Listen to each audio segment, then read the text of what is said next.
살면서 별걸 다 해봅니다. 자, 이강학원에서 방학 동안에 수업을 하게 된 박정인 선생님이고요. 네, 사실은 제가 설명회를 굉장히 많이 했기 때문에 이번 라이브 설명회는 간략하게 하도록 하겠습니다. 자, 이 고3 학생들이 이제 시험을 봐서 수능 절대평가 시험을 이제 봤는데, 올해 고3 학생들은 너무 공부를 안 했기 때문에 사실 킬러 문항이 많이 안 나왔어요. 그래서 예상을 뒤엎고 영어가 좀 많이 쉽게 나와서 또 어머님들이 많이 마음을 놓으실 것 같은데, 사실 절대평가라고 해서 그렇게 쉽지 않습니다. 제가 올해 수능 결과보다 뭘 보여드리고 싶냐면, 이게 화면으로 보시면 PPT가 잘 안 보일까봐 제가 다 PDF 파일로 드렸거든요. 거기를 한번 이제 자세히 보시면 되는데, 현 고1 학생들이 11월 평가원 모의고사를 봤어요. 제가 현장에서 학생들한테 물어봤거든요. 얘들아 시험 잘 봤니? 물어봤더니 애들이 대답을 안 해요. 되게 예전 같은 3월 모의고사 봤을 때는 선생님 만점이에요. 응? 방학 동안에 공부 열심히 했더니 점수 잘 나왔어요. 이런 학생들이 꽤 됐는데, 원래 어머님들이나 학생들은 잘 모르지만 3월, 6월, 9월, 11월 모의고사에서 11월 모의고사가 제일 어렵거든요. 얼마만큼 애들 점수가 나왔는지 저도 궁금해서 학생들한테 물어봤는데 자신 있게 대답하는 친구 별로 없더라고요. 제가 얼마나 애들이 잘 못 봤나 해서 EBS 사이트에 들어가서 봤더니 11월 18일 날 현 고1 학생들이 11월 18일 날 본 평가원 모의고사에서 31번 문항 오답률이 73%예요. 우리 마의 30번대라고 하는데 빈칸, 추론, 순서 맞추기, 요약문 막 이런 데서 이제 다 나간 거죠. 34번 문항 틀린 친구 61%, 33번 문항 틀린 친구 58%, 마지막에 뭐 5위 보면 21번 문항 틀린 친구들이 53%해서 11월 모의고사 이렇게 보니까 뭐냐, 그동안 코로나로 공부 안 했던 게 팍팍 티가 납니다. 사실 올해 고3 수능이 조금 쉽게 나왔기 때문에 영어는 쉽네라고 생각하시면 안 되고, 사실 전년도에는 1등급 맞은 친구들이 2020년대 수능 영어에서 7.4%밖에 안 되거든요. 그리고 고3 학생들이 올 9월에 지금 평가원 모의고사 봤을 때 90점 넘은 친구들이 5.75%밖에 안 됐거든요. 그래서 올해는 약간 특수한 상황인데, 또 한 해 쉽게 나오면 그 다음에 어렵게 나오고, 진짜 수능이 계속 퐁당퐁당 하기 때문에 우리 이제 먼 긴 안목을 보고 준비하는 우리 친구들 같은 경우에는 수능에 대한 준비도 해야 되겠다라고 생각하셨으면 좋겠습니다. 우리 친구들이 세대 변화, 영어를 일찍 시작하였지만 보면 발음 좋아요. 그리고 애들이 또 듣기 청취력이나 이런 것들은 어머님들이 보시기에 막 감탄스러운 청취력과 스피킹 능력을 갖고 있는 친구들이 굉장히 많은데, 중등부 때 사실 영어 공부를 많이 안 한 세대여서 2차 독해라고 제가 말씀드렸는데 해석을 했는데 무슨 뜻인지 잘 몰라요. 깊이 있는 뜻이 이제 잘 이해가 안 되는 그런 특징들을 우리 친구들이 보이고 있고, 단어의 수준이 약하고 정교한 독해를 잘 못합니다. 이게 저는 현장에서 이제 뭘 느끼냐면, 모의고사가 좀 쉽잖아요. 쉬우면 점수가 쭉 올라가요. 조금만 어려워져도 어떠냐, 점수가 훅 떨어집니다. 기복이 굉장히 큰데 그건 우리 친구들이 이런 특징을 갖고 있기 때문인 것 같고, 제가 이제 조심스럽게 예측하는 건 중3 아이들은 더 심할걸요. 현 고1 학생들도 성적 격차를 굉장히 많이 느끼는데, 이게 코로나 2년차 넘어가는 중3 학생들은 내년에 이제 와서 중간고사를 치게 될 텐데, 야 진짜 볼만할 것 같다라는 생각이 저는 조심스럽게 좀 듭니다.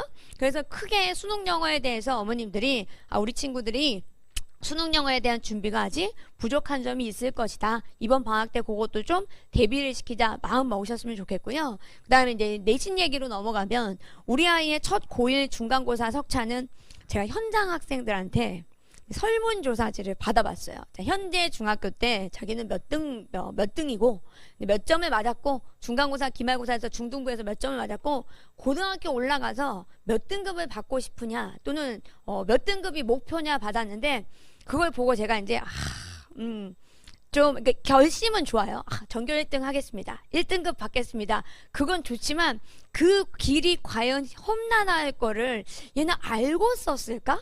라는 생각이 좀 들더라고요. 어머님들도 그러실 것 같아요. 이제 열심히 하면 되겠지. 근데 그게 정말로 만만치 않기 때문에 별로 노력하고 있지 않으면서 쉽게 결과를 바라면 안 되는데, 좀 조심스러운 생각이 제가 좀 들었습니다. 중학교 때 사실 한 80점대? 90점대 왔다 갔다. 올해는 또 중등부 시험이 또 코로나 때문에 쉬웠어요. 그래서 90점 넘으면 A 해서 많이 안주하고 계신 것 같은데, 저는 개인적으로 많이 염려가 됩니다. 자, 중등부에 비해서 정말 많이 어려워지고요. 고난도 변별 문항이 되게 많아집니다. 제가 이제 여기 썼는데 중등부 영어 중위권은 어디로 갔을까? 이 문제 제기를 제가 드리는 이유는 자, 모 학교에서 시험을 봤어요. 시험을 봤는데 100점 맞은 친구들이 몇 명이었냐면 40명 나왔어요. 그 학교가 원래 주관식 서술형이 어려운 학교인데 주관식 서술형이 좀 쉽게 냈어요. 그래서 애들이 100점자 숫자가 엄청 많이 늘어난 거예요. 제가 물어봤더니 니네 학교 100점 몇 명이래? 물어봤더니 40명 정도라고 하더라고요. 그래서 이제 어머님들이 생각하시기에 자, 니네 학교 100점 몇 명이니? 그랬더니 100점이 40명이래요. 쉬운 시험인가요? 어려운 시험인가요? 그죠? 쉬운 시험이죠. 100점이 40명이나 되는데 근데 그 학교의 제자의 성적표거든요. 이 학교 학생들은 지금 390명의 과목별 얘가 석차가 나온 건데 이 친구는 이제 지필 만점 받고 수행평가 뭐 1점인가 깎여서 390등 중에 390명 중에서 석차 11등에서 1등급을 받았어요. 이거를 보시면 안 되고 어머님들 주의해서 보셔야 되는 거 이 학교 평균이에요. 100점이 40명이나 나왔는데 이 학교 학생들의 영어 평균은 몇 점이냐면 51.4입니다. 그러니까 이 말이 무슨 말이냐? 저 위에 있는 친구들과 중간 또는 중간 이하에 있는 친구들의 격차가 얼마나 큰지 아시겠죠? 이 50점 맞던 친구들은요, 중학교 때 조사해보면 거의 다 몇 점이냐면 80점대 있던 친구들이었습니다. 중등부 시험과 고등부 시험은 많이 다르기 때문에 정말로 좀 철저하게 준비를 하셔야 된다. 그래서 제가 여기 써놓은 거예요. 중등부 영어 중위권은 과연 어디로 갈까? 위로 치고 올라갈 수 있는 학생도 있고 한없이 밑으로 떨어질 수 있는 학생도 있는데 그건 현재는 어머님들이 판단하시기엔 좀 힘든 거죠. 자, 결론. 내신이 지금 이런 상황이기 때문에 4월에 한 달 반짝 열심히 공부한다고 해서 코로나 때문에 좀 학원 가는 것도 그렇고 우리 애는 화면 집중도 잘 못하고 나중에 내신 때 가서 열심히 하자 이렇게 생각하시는 어머님들도 사실 많으신 것 같은데 고등학교 내신은 4월 한 달 반짝 공부한다고 해서 절대 우수한 성적이 나오는 구조가 아니라는 걸 아셨으면 좋겠습니다. 재수업이든 재수업이 아니든 뭔가 좀 준비를 탄탄하게 하셔야 되는 거고요. 3월 이전에 모든 게임은 아마 사실은 다 끝나 있을 겁니다. 중등부처럼 단편적으로 문제가 나오지 않아요. 아마 이 설명회를 보고 계시는 어머님들도 어디선가 여러 번 다른 데서 설명회를 또 들으시면서 어떻게 영어가 나온다, 어려워진다 이런 얘기 숱하게 많이 들으셨을 거기 때문에 제가 그 얘기는 좀 생략하고 넘어가는 거거든요. 방학 동안에 전 범위를 잘 할 수 있는 등급 베이스를 이제 올리셔야 되고요. 방학 때 이제 개념과 유형을 익히고 사실은 내신 때 이제 암기와 문제풀이에 집중해서 초인적인 힘을 발휘해서 집중해서 점수를 득점을 해야 되는 건데 1번이 안 되어 있으면 이 4월 달에 2번을 아무리 열심히 해도 성적이 나오지 않는 구조예요. 그래서 지금은 개념과 유형을 잘 꼼꼼하게 익히고 있는지에 점검을 해주셔야 됩니다. 고등부 내신은 이제 시험지를 이제 기출문제를 보시면 전부 다 수능 문제처럼 생겼어요. 수능 심화 그 다음에 서술형 대비가 관건이다. 고1 모의고사하고 고1 내신 시험하고 두 개의 난이도를 비교해보면 고1 내신 시험 문제가 훨씬 어렵습니다.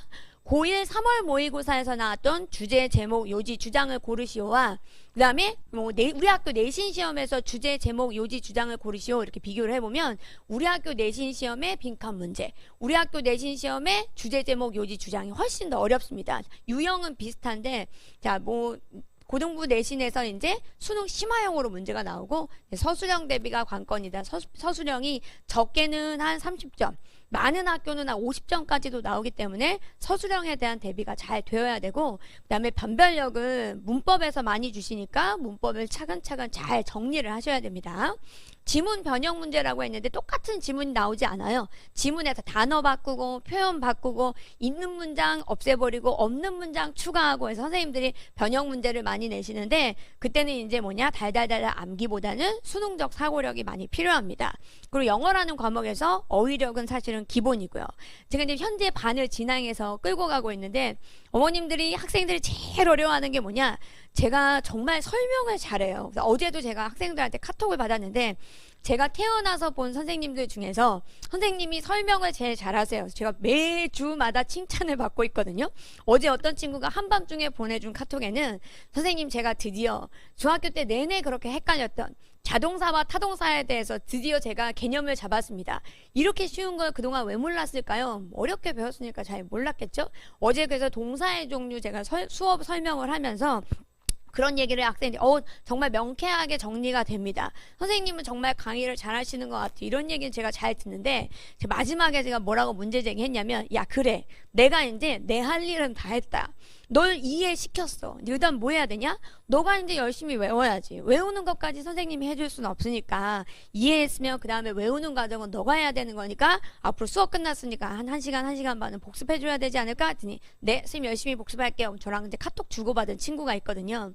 어휘도 마찬가지. 제가 뚜껑을 열고 학생들한테 머리에 넣어줄 수 없기 때문에 본인들이 좀 많이 열심히 연습을 해야 되는데, 올해 친구들 보니까 단어 외우기 힘들다고 그냥 뭐랄까 어려움을 호소하는 친구들이 굉장히 많더라고요. 중등부 때 단어를 많이 안 외워서 그런 거죠. 근데 방학 동안에 단어도 좀 많이 외우셔야 될 것 같습니다. 자, 그렇다고 이제 제가 또 하나 이제 중요하게 말씀드려야 되는 것 중에 하나는, 우리 애가 선생님 독해가 약해요 아닌데, 독해가 약하다고 해서 지금부터 독해 문제를 왕창 푸시면 안 되고요. 지금은 사실 문제풀이에 그렇게 집중하는 시기가 아닙니다. 자, 공부는 반드시 두서 있게 공부를 해야 되고, 그래서 제가 하는 여러 가지 방법론이 있겠지만 저는 문법으로 해서 독해를 정복시키는 그 과정을 따라가고 있어요. 문법을 배우는데 진짜 문법 문제를 맞추기 위한 문법도 하고, 서술형을 정답을 잘 쓰기 위한 문법도 하고, 해석을 잘하기 위한 문법도 하고, 이 문법에 사실은 포괄적으로 포함이 되어 있는 거거든요. 그래서 제 문법을 배우면서 문장과 문해력을 배우고, 그다음 마지막에 문단 독해의 기법까지 배우고, 이런 내용들을 이제 방학에 새로 개강하는 영문법 특강에서 제가 이제 하려고 하는 내용입니다. 요거를 최근에 제가 가장 많이 카톡으로 주고받았던 내용이어서 제가 이제 캡처를 했는데, 아마 어머님들 글씨 안 보이시면 제가 나눠드린 자료 있죠? 그거를 다운받으셔서 요 부분을 자세히 읽어보시면 정말로 도움이 될 겁니다. 선생님의 개념 설명이 너무 이해가 잘 간대요. 근데 우리 아이는 응용을 못하겠다고 한대요. 제가 매일 지금 비대면 수업을 하면서 저녁 9시부터 11시까지 매일 제가 줌에 이제 질문을 받아요. 모르는 친구들 다 들어오너라, 제시 보는 친구들 다 들어오너라 해서 9시에서 11시까지 줌 수업을 진행을 하고 있는데, 학생들한테 저는 질문을 제가 다 개인적으로 1대1로 다 제가 받거든요. 조교들이 워낙 오류가 사실은 많아요. 서울대 영문과 나온 친구도 자기가 본인이 문제를 맞춰도 설명하는 부분에 오류가 있거나, 사실 저만큼 깊이가 있기가 쉽지 않기 때문에 제가 다 질문을 받아주는데, 이번에 제가 또 디테일하게 질문을 받으면서 엄청난 걸 깨달았는데, 개념을 이해했는데 응용을 못하는 친구들의 가장 전형적인 특징이 뭐냐면, 이 친구들은 직역을 못해요. 제가 여기다 예문을 썼는데 글씨가 너무 작아가지고 제가 읽어드릴게요. 어머님들은 그거 같이 보실게요. 자, 많은 친구들이 그런 어려움을 많이 호소합니다. 대부분 그런 친구들은 문장을 이해하려고 하고 직역을 안 하려고 해서 정답을 못 찾은 경우가 많습니다. 영어 문장을 사실 제가 여기다 썼는데, 원래 영어로 말할 때 소금은 박테리아가 형성되는 것을 막아주는 것, 제가 여기다 이 문장을 썼어요. Salt is what keeps bacteria from forming 썼는데, 이걸 제가 애들한테 해석을 시켜봤거든요. 자, 이 문장을 해석해보세요. 줌으로 시켜봤더니 소금은 박테리아가 형성되는 것을 막는다, 이렇게 해석을 해버리는 거예요. 물론 의미는 맞아요. 근데 그렇게 해석하는 친구들이 뭘 못 맞추냐? 관계대명사 what을 못 맞춰요. 관계대명사 what이 해석이 있거든요. 뭐뭐라는 것이라고 해석을 해야 되는데, 개념을 제가 막 설명했는데 응용 문제를 못 맞추는 학생들의 전형적인 특징은 뭐냐? 문장을 이해하려고 하고 그냥 직역을 안 하는 친구들이 많아요. 그래서 영문법 수업할 때 제가 이제 복습의 방향을 이렇게 알려주는 거죠. 문장의 뜻을 그냥 이렇게 이해하면 안 되고 단어를 맞춰서 네가 직역하는 연습을 해야 된다라는 걸 숙제를 사실 내주면서 제가 지금 관리를 하고 있는데, 지금 혹시 그런 거에 대해서 우리 애가 개념은 알겠는데 응용이 잘 안 된다 라고 했던 고민이 많으셨던 어머님들은 아이가 직역을 못하는 거 아닐까? 그래서 지금 적용을 못하는 거 아닌가? 잘 점검해 보시면 되고, 제 수업에서 이제 이런 부분들을 조금씩 메꿔 나가기 위해서 현재 이미 시작한 반들은 진행 중인 거고, 앞으로 개강할 반들에서도 중점적으로 학생들한테 이 부분을 제가 주지시켜야 되겠다라는 생각을 제가 많이 했습니다. 그래서 이제 앞으로 새로 개강할 반들이 기존의 반들에 사실은 들어오셔도 되는데, 신규 개강반이 있으니까 영문법 특강반에서 지금 앞에서 문제 제기했던 것들에 대해서 저희가 이제 압축적으로 제가 수업을 할 거고요. 자, 교재는 이제 제가 뒤에 샘플로 보여드릴게요. 자, 문법 개념책에서 개념책으로 이제 주로 진도를 나가고요. 이 개념책은 어머님들 무슨 성문 기본 영어 이런 거 보셨다시피 거기에 나오는 챕터하고 이제 사실 비슷한 제목들이 되게 많을 건데 옛날 고루한 문법들 말고 중학교 때 짜잘짜잘하게 나왔던 거 말고 정말로 고등부에서 빈출 심오하게 다루어지는 부분들, 서술형에서 꼭 나오는 부분들, 기본적으로 알아야 되는 것들에 대해서 체계적으로 저랑 같이 기강영문법이라는 교재를 공부를 하고요. 요거는 이제 개념서, 개념을 잘 공부하고 났으면 이제 개념 적용편이라고 해서 실전 적용편 문제에서 길고 호흡이 길고 그다음에 좀 복잡한 문장에서 제가 아까 직역 연습해야 된다고 했잖아요. 그걸 이제 이 문장에서 우리 친구들하고 저하고 열심히 연습을 하면서 구멍을 메꿔 나가는 작업을 할 겁니다. 그래서 개념을 요걸 배우고 나면 요 챕터를 하나를 풀고 저랑 같이 요거로 테스트 보고 그 다음에 영어 특강만 듣는 친구들도 있어서 특강에 오는 친구들도 제가 적당히 독해 과제를 내주는데 요건 수능형 과제라고 생각하시면 됩니다. 주제, 제목, 요지, 주장 요것들을 고1, 2 모의고사 난이도로 적당량의 숙제를 내주고 그 다음에 요걸 저희가 과제 검사하고 있고요. 현재 비대면이 되고 있는데 정말 이 비대면은 어머님들이 어떻게 생각하실지 모르겠지만 연구실이 아침 7시부터 저녁 24시간 밤 12시까지 돌아갑니다.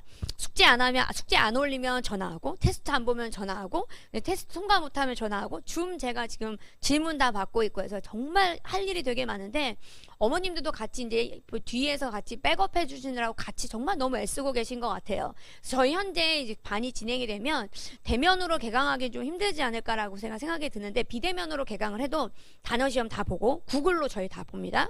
그 다음에 숙제 검사 다 하고 수업을 잘 들었는지 시험 다 듣고 나면 그거 다 사진 찍어서 제 카페에 올려야 해요. 그거 보면서 다 지금 수업을 제대로 안 들었는지 제가 체크하고 제대로 듣지 않은 친구들은 예를 들어 다시 수업을 들으라고 해서 저희 철저하게 관리가 이루어지고 있는 편입니다. 그래서 제가 사실 되게 의외로 어머님들한테 요새 많이 듣는 이야기는 저한테 문의 주실 때 비대면으로 너무 힘든 거 바쁜 거 선생님 잘 알고 있는데 요거 해주세요라고 너무 감사하게 그런 말씀을 많이 주시더라고요. 진짜 그 비대면이 돼서 부족한 점이 없도록 저희 진짜 열심히 노력하고 있습니다. 자, 단어책 저희가 주고 적당한 단어를 외워오라고 숙제 내주고 그다음에 이거 저희 제시 관리하고 이런 것들도 수업에 들어오시면 이제 비대면 비대면 수업이 어떻게 이루어지는지 영상을 제가 또 따로 저희 제작을 해놨거든요.